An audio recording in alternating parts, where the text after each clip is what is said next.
എല്ലാ വാതിലുകളും അടഞ്ഞു നിൽക്കുകയാണ്.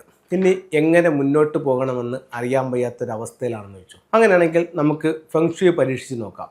അതിൽ നിങ്ങൾ ആദ്യമായിട്ട് ചെയ്യേണ്ടത് വീടും പരിസരവും പൂർണ്ണമായും വൃത്തിയാക്കുക. അടുത്തത്, നിങ്ങളെ സപ്പോർട്ട് ചെയ്യുന്ന ആൾക്കാരുണ്ടാവാൻ വേണ്ടിയിട്ട് വീടിന് പുറത്ത് വടക്ക് പടിഞ്ഞാറ് കോർണറിൽ 6 റോഡിൻ്റെ ഒരു വിൻഡ് ചെയിൻ സ്ഥാപിക്കുക. അടുത്തത്, നിങ്ങളുടെ വീടിൻ്റെ സ്വീകരണ മുറിയുടെ തെക്ക് കിഴക്ക് ഭാഗത്ത് ഒരു വെൽത്ത് ഷിപ്പിൻ്റെ സിമ്പൽ വയ്ക്കുക. ഒരു വെൽത്ത് ഷിപ്പ് വീടിനുള്ളിലേക്ക് കടക്കുന്ന രീതിയിൽ സ്വീകരണ മുറിയുടെ തെക്ക് കിഴക്ക് ഭാഗത്ത് വയ്ക്കുക.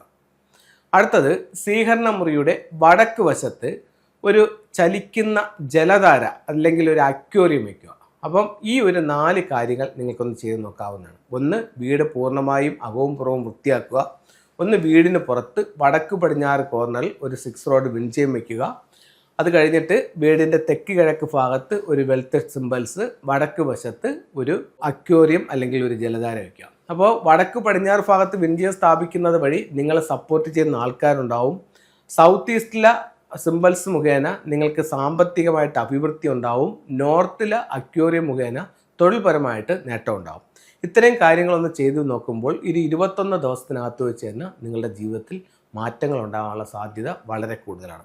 അപ്പോൾ ഇപ്രകാരം മാറ്റങ്ങൾ വരുന്ന നിങ്ങൾക്ക് നല്ലൊരു ഫെങ്ഷുയി കൺസൾട്ടിനെ കാണിച്ചുകൊണ്ട് വീടിനെ ഫുള്ള് ഫെങ്ഷുയി ചെയ്യുകയാണെങ്കിൽ ആരോഗ്യം, സാമ്പത്തികം, തൊഴിൽ, വിദ്യാഭ്യാസം, കുടുംബജീവിതം എന്നീ കാര്യങ്ങളിൽ നല്ല മാറ്റങ്ങൾ ഉണ്ടാവുന്നതാണ്. ഇതിന് നിങ്ങളുടെ വീടിൻ്റെ നിലവിലുള്ള വീടിൻ്റെ നിർമ്മിതിയിൽ യാതൊരു രീതിയിലുള്ള മാറ്റവും വരുത്തണ്ട, കെട്ടിടം പൊളിക്കണ്ട. ചൈനീസ് വാസ്തുകലയായ ഫെങ്ഷുയി പ്രകാരം ഓരോ എലമെൻറ്റുകളോ അല്ലെങ്കിൽ സിംബോളിക്കായിട്ടുള്ള ഇതോ വെച്ചുകൊണ്ട് നമുക്കിതിനെ കറക്റ്റ് ചെയ്യാവുന്നതാണ്. അപ്പോൾ ഇത്തരത്തിൽ ഉള്ള ചില ടൂളുകളും അതിൻ്റെ ഉപയോഗക്രമങ്ങളും നിങ്ങളുമായിട്ട് ഞാൻ ഷെയർ ചെയ്യാം. ഇതിൽ വളരെ പ്രോസ്പെരിറ്റി ആയിട്ടുള്ള ടൂൾ എന്ന് പറയുന്നത് ലാഫിംഗ് ബുദ്ധയാണ്. ലാഫിംഗ് ബുദ്ധയിൽ തന്നെ ട്രാവലിംഗ് ബുദ്ധ എന്ന് പറയുന്നൊരു മോഡലാണ്. എല്ലാ സൗഭാഗ്യങ്ങളുമായിട്ട് ഒരു ബുദ്ധൻ നമ്മുടെ വീട്ടിനുള്ളിലേക്ക് കടന്നു വരുന്ന രീതിയിൽ ഇതിനെ നമുക്ക് പ്ലേസ് ചെയ്യാം. മെയിൻ ഡോറിൽ നിന്നും വീടിനുള്ളിലേക്ക് വരുന്ന രീതിയിലാണ് ഇതിനെ വെക്കുന്നത്. അടുത്തത്, പ്രധാന വാതിലിലോട്ട് നോക്കിയിട്ട് വെക്കുന്ന ഒരു ടൂളാണിത്. അതായത് ക്വാൻകിങ് എന്നാണ് ഇതിൻ്റെ പേര്. വീട്ടിലേക്ക് വരുന്ന നെഗറ്റീവ് എനർജികളിൽ നിന്നും വീടിനെ സംരക്ഷിക്കുന്നതിന് വേണ്ടിയിട്ടാണ് ക്വാൻകിങ് ഉപയോഗിക്കുന്നത്.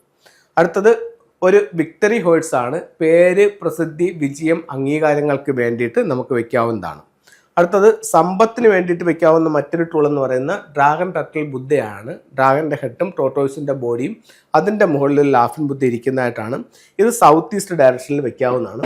അപ്പോൾ ഇത്തരത്തിലുള്ള സിമ്പലുകൾ ഒരുപാട് സാമ്പത്തിക അഭിവൃദ്ധി, തൊഴിൽ, അങ്ങനെയുള്ള കാര്യങ്ങൾ നമ്മുടെ ജീവിതത്തിലേക്ക് കൊണ്ടുവരുന്നതാണ്. അപ്പോൾ എല്ലാവർക്കും എല്ലാ ഐശ്വര്യങ്ങളും പ്രാർത്ഥിച്ചുകൊണ്ട് നിർത്തുന്നു. നന്ദി.